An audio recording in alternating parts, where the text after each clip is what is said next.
2026 மக்கள் எங்களுக்கு வாய்ப்பு கொடுக்கும் பொழுது கல் இறக்குவதற்கான அனுமதியை நிச்சயமா நாங்க கொடுக்கத்தான் போறோம்.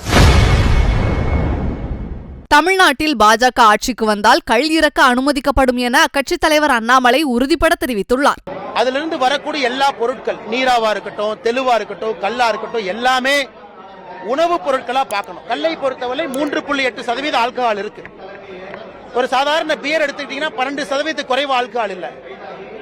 ஒரு ஹார்ட் ட்ரிங்க் எடுத்துக்கிட்டீங்கன்னா 40% ஆல்கஹால் இருக்கு. அதெல்லாம் இன்னைக்கு விக்கிறோம், மக்கள் குடிக்கிறாங்க, ரசாயனத்தை குடிக்கிறாங்க. அதனால் கல்லை பொறுத்தவரை மார்க்கெட்டு கொண்டு வரணும், விவசாய பெருமக்களுக்கு அதன் மூலமாக வருமானம் கிடைக்கணும். அதே ரீதியில எல்லா விதமான மனிதர்களுக்கும் தென்னை மரம், பனைமரத்திலிருந்து வரக்கூடிய பொருட்கள், அதனுடைய பால், அதனுடைய மகத்துவம் அவங்களுக்கு போய் சேரணும். அதனால்தான் தேசிய ஜனநாயக கூட்டணியை பொறுத்தவரை தெளிவாக இருக்கின்றோம். 2026 மக்கள் எங்களுக்கு வாய்ப்பு கொடுக்கும் பொழுது கல் இறக்குவதற்கான அனுமதியை நிச்சயமா நாங்க கொடுக்கத்தான் போறோம். அண்ணன் டிடிவி தினகரன் அவர்கள் அம்மா மக்கள் முன்னேற்ற கழகத்தினுடைய பொதுச்செயலாளர் இருந்தாங்க. இந்திய ஜனநாயக கட்சியினுடைய தலைவர் ஐயா ரவி அவர்கள் இங்க வந்தாங்க. அண்ணன் சீமான் அவர்கள் விழுப்புரத்துக்கு போயிருந்தாங்க. நிறைய கட்சிகள் இன்னைக்கு ஒரு நிலைப்பாட்டுக்கு வர ஆரம்பிக்கிறாங்க.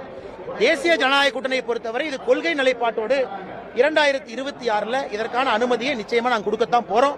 அதனால மக்களுடைய ஆதரவு, விவசாய பெருமக்களுடைய ஆதரவு, தென்னமரம், பனைமரம், தென் தமிழ்நாடு, வட தமிழ்நாடு எல்லா விவசாய பெருமக்களும் எங்களோடு நிற்க வேண்டும் என்று நான் அன்பான வேண்டுகோள் வைக்கிறேன். செய்திகளை உள்ளது உள்ளபடி தெரிந்து கொள்ள ரெஃப்ளெக்ட் நியூஸை சப்ஸ்கிரைப் பண்ணுங்க.